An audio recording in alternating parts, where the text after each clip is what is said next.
Hey everyone, welcome to the Captain Drone YouTube channel. My name is Steve and I am a drone pilot, but my fingers are pointing to something that does not look like a drone. Well, actually the media would call it a drone because it is used in wartime. This is a representation of the real SPY heli that costs an awful lot of money, probably more than most houses on the market today. However, this costs very little. And the reason it costs very little is because it's for amusement, for fun, for yourself to have fun flying around your backyard, in your house, or at a park. It does have a camera on it. It does have optical flow. It can be flown by beginners. It comes with its own remote. Now, for many of you watching this video, you're going to say, hey, I saw that heli before. You reviewed it a year ago. And yes, I did. I reviewed the Eachine E110 version.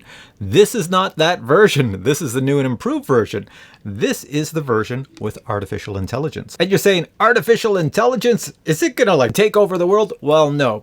It has the ability to identify humans, vehicles, and other objects, and yes, it actually works. Now let me just tell you about it quickly before we take it for an indoor flight, then outdoor flight. So the previous version had a 720p camera up front. This one apparently has a 1080p camera. And it also has image stabilization. When you put on the image stabilization, it zooms in. You get less of that side-to-side jerkiness, but it's a zoomed in view, so I don't know if you'll like it. The field of view on the camera on here is 120 degrees, which makes it much nicer for FPV flying. Just like the previous version, there is optical flow on the bottom. Like the previous version, the batteries that come with this are proprietary, but they do give you 15 minutes of flight time, and they're very simple to charge up, just a USB charger down here. Just like the previous version, it has altitude hold, so beginners flying this, when you raise it to a certain level, it stays at that level, and all you have to worry about is moving it forwards, backwards, or side to side. Very easy for beginners to fly. I'm guessing with the previous version, a lot of owners complained that the range wasn't very good. The range in the previous version was 150 meters, so they added 100 more meters, so now you get 250 meters of range,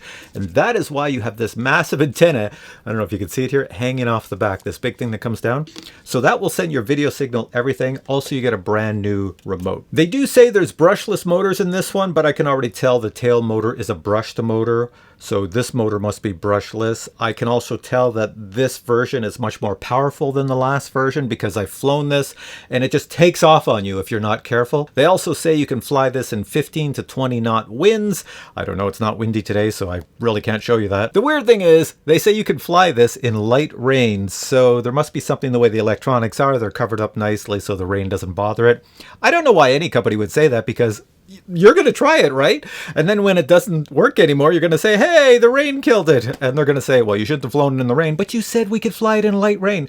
Well, we didn't really specify exactly what is light rain. And finally, let me tell you about the tracking. So the tracking has what I can see like 3 modes. There is one mode where you can identify objects, like you don't identify it. This identifies the objects and actually puts a name like person, car, or whatever. It identifies them and it puts a box around them. So when I first saw that, I thought I could tap on that box and then it would track that item. It doesn't track it that way. Then it's got another mode where it will show you how it's identifying something with the stick figure. So you will see a skeleton design of exactly what it is tracking. And when I say tracking, tracking is in the AI, but the helicopter doesn't track it. You still have full control on your remote. Then there's another version where it says it's supposed to go into tracking. When you switch to that version, all of a sudden it gives you full control on your phone, but only if you're not connected to your remote. Does that sound confusing? So in other words, you would have to turn this off, set everything up to fly only with your phone, and then the tracking should work. I tried that. The problem is when you do that, this thing takes off like a bat out of hell because you're trying to move your little joysticks on your screen. And yeah, it's not very conducive. Anyways, enough of me talking. I think you're going to like this heli. Let me take it for an indoor flight, then an outdoor flight, and show you how everything works. Here we go. All right, let's go for our very first flight. Power on the remote. There we go. You will see that this light blinks. That is because it's not connected to anything. We have to power this on and then connect these two together. To power on the heli, just press the button in the forward section. You will see the lights. Press it twice and you will see the lights come to life and you will see the blinking happening. There we go. That means it's not connected. To connect this remote and this drone, simply move this joystick up and down. And there we go. Light stops. We are connected. Now before your first flight, make sure your optical flow is clean, no dirt on it, and also make sure that you set your camera angle to the angle you wish. Do you want to look down? That means you're going to fly high, or you can have it look up a bit. Well, that's way too much, but what I do is, you see how this is angled here? This has got an angle. I put the camera in line with that angle, and that seems to be perfect for most flights. And of course, make sure your camera lens is all clear of fingerprints or anything else, or else your image won't look that great. Now you can fly it just as it is without a phone and just fly it line of sight, but if you wish to record the video off the camera or take photos or use the features, you have to use the app. So in order to use the app, you have to connect your phone's Wi-Fi to the heli. So on an iPhone, you pull down on the right hand side, take your finger, press it on the Wi-Fi, then you'll see all the Wi-Fi in your local area. Look for the one that says SPY Heli and select that one. There we go. So now this and this will be connected, and I'll show you how you know that. Now you will need a special app, and you can download it from any of the stores on Android as well as Apple. And the app is called, let's go all the way over, right here, Sentry AI. Tap on that. And the important thing is to look up here in the corner. See this? If you do not see this, this is the Wi-Fi you're connected to. So you have to see that, and then you know it works. And then hit the start button. And then I see what the camera sees up front, and we're all set to go. Now take your phone, place it in the holder. There we are. And we're ready to fly. First flight, just make sure your props are out because they're going to spin up. I'm just going to turn this and face the direction of flight, and we should be good to go. Well, actually, I'll just put it like that so you see it on an angle. Now, before your first flight, what you want to do is do a gyro calibration. So watch this. I'm going to pull these joysticks down and to the left. And we are done. There we go. This is all level. It's ready for takeoff. This should cause the heli not to drift to the right, left, front, or back. It should stay stable. Over here you have a takeoff and land button. So if you press that, it will take off and shoot up. But if you look all the way up, I'm just going to smash into my little lights. So I'm not going to do that. I'm going to take the two joysticks, pull down and out. But before I do that, I'm going to turn on the record. Joysticks down and out. And then push the left joystick to go up. There we go. I'm going between the chairs. And we'll take it over this way. I've got the speed on slow so that it's nice for indoors. If you increase the speed to fast, it just means it's going to turn quicker with your joystick movements. And you don't want that indoors because you'll fly into a wall. So you should see the video coming out of the camera in the front as well as from my hat cam, me just walking behind the heli. I'm just showing you how easy it is to fly inside. It does have altitude hold. So with altitude hold, it just stays at whatever height you left it at. Now to land it, you can land it yourself by holding down the left joystick or press the land button. I'm so low to the ground, I'm just going to pull down the left joystick. And coming down. And it should power off. If ever your heli lands and it doesn't power off, over here, as you're holding down the left joystick, you see you have a little button. It says hold me down for 3 seconds and I will stop. And that's all you do. Press that and the motors will stop. We're outside, ready for the outdoor flight. Once again, let's do calibration before we take off. There we go. And let's go up in the air. Now this time I'm going to use the takeoff button since we're outside and there's nothing to hit. So I'll just press it once. It'll go up by itself. There we go. And now it should sit there in the air with the optical flow and I should be able to move around it. But what I'm going to do is, because I want to keep this video not too long, is I'm going to take it out here in my backyard. So if you look at the recording, this is the recording that it's giving. So there's me. It doesn't bounce around as much. You can turn on image stabilization. I'll show you that right now on my screen. If you go to the top right, I'll touch that. And you can see you have all your settings and go down and you will find, go to detection and then go down to image stabilization, which is here on the bottom. You see it zooms into me, so I can get my head down. So that's supposed to be stabilized image. I don't know. Still moves around, but what do you expect? It's not an expensive heli. It's more for fun than anything else. All right. Let's take off the image stabilization. Now let me show you the other features really quick. So if you look at my phone screen, if I go to the top left, there's a little picture of a human. Click that, it's going to identify things. See, it found me already. Identifies me with the green box, and if I move around, the box follows, and I can go wherever I want. The problem is the heli doesn't follow me, so I can go all over the place, but the heli just stays there. So watch, if I can walk right out of frame, and gone. It did not follow me at all. Now you can do another thing, and you have a little picture of a dog bone. That dog bone gives me a wireframe. There we go, come closer. See, I'm a wire frame now. Is that the coolest thing ever? It's just for fun. It's not for anything else. So if you're tracking a car, a bicycle, whatever you're tracking, this is what you're gonna get. I'll get down there. So that's how it sees me.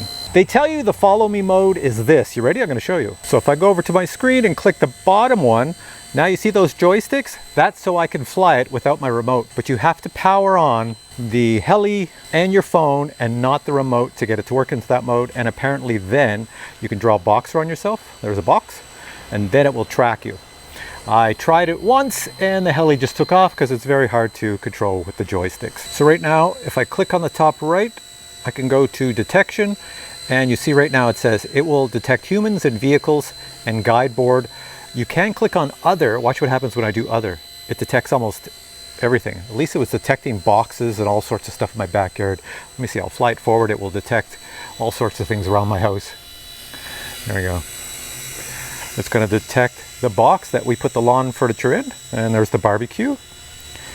And it starts to detect other things, except it can't identify them. So at the top, it just shows you it's other for the identification of objects. Okay, so in the backyard, I can't do much. Let me take it in my front yard and I'll show you how fast it goes and the range and a few other things. Okay, I'm in my front yard. Let's take it for a flight. Now, one thing to point out, there is a lot of interference from Wi-Fi in this area, and this is a Wi-Fi drone.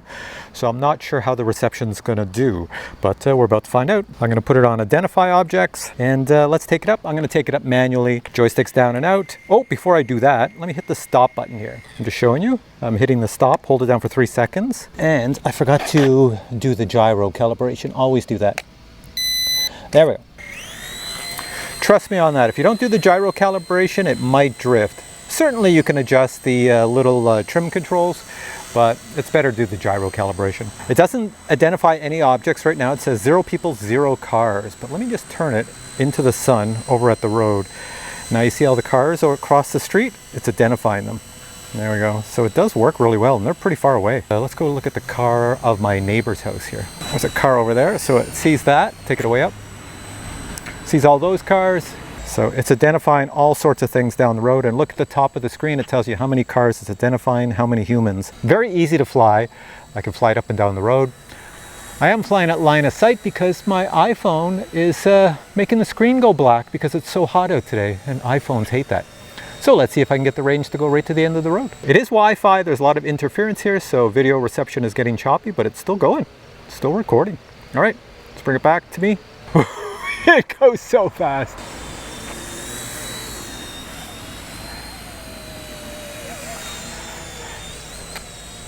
So once again, designed more for entertainment purposes than it is for the actual camera and the spying on people and stuff like that. Because honestly, if this was going to spy on people, it would be silent. You wouldn't hear anything. You can hear how loud it is. It's not super loud. There you go. I brought it right by my mic there. That's it. That's the sound from it. Not super loud. I'm sure if there was ambient sounds around, people probably wouldn't even notice it. So if I had to put this on a level from 0 to 10 for beginners, with 0 being the easiest to fly, I'd say it's a level 1 to fly for beginners. Just make sure you do that gyro calibration, or else it's going to go sideways on you and you're going to get all confused. Hardest thing beginners are going to have is doing what I'm doing here, is just learning the orientation. See, I'm doing little circles. So a beginner would have difficulty doing that, because as soon as it's coming at you, the joysticks are reversed. There we are. But for somebody who's been flying drones or anything like that, it makes perfect sense. Put it on photo and take a photo. Picture has been saved. So you can see it's detecting cars and stuff like that. I'll do another photo. Picture has been saved. That's good. And let's take all the detection stuff off and take a photo. All right, so let's bring this guy back. Coming down, and I will hit the land button on here. There's a little landing button right over here. I'll hit it, and it should automatically go down and land. And bounce. And land. And bounce. Oh well, I think it doesn't know it's on the ground because my driveway is sloped. So here's that thing I mentioned. If the props don't turn off, like you hit land, just hit this button here. This is the stop. Hold it for 3 seconds.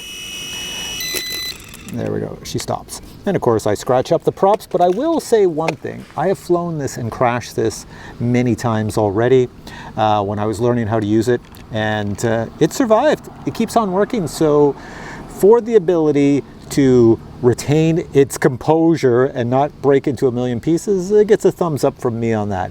But I'm sure if I went full speed into my driveway like this, I'd probably break something. Next thing I want to show you is what you get in the box if you buy this heli. Check it out. This is the box your SPY Drone Heli comes in. Inside the box you'll find your heli, the transmitter, and accessories. First item is the instruction manual, followed by the heli itself, and you'll note that the heli does have optical flow, as well as a very long antenna so that it remains connected to the transmitter. The tail motor is a brushed motor, but apparently the main rotor is a brushless motor. And speaking of the motors, you do get spare blades for the main rotor as well as the tail rotor. You can order this product with 1, 2, or 3 batteries. Each battery is charged by a USB cable to give you 15 minutes of flight time, and the USB cable is included. The remaining power of each battery is indicated by a series of lights.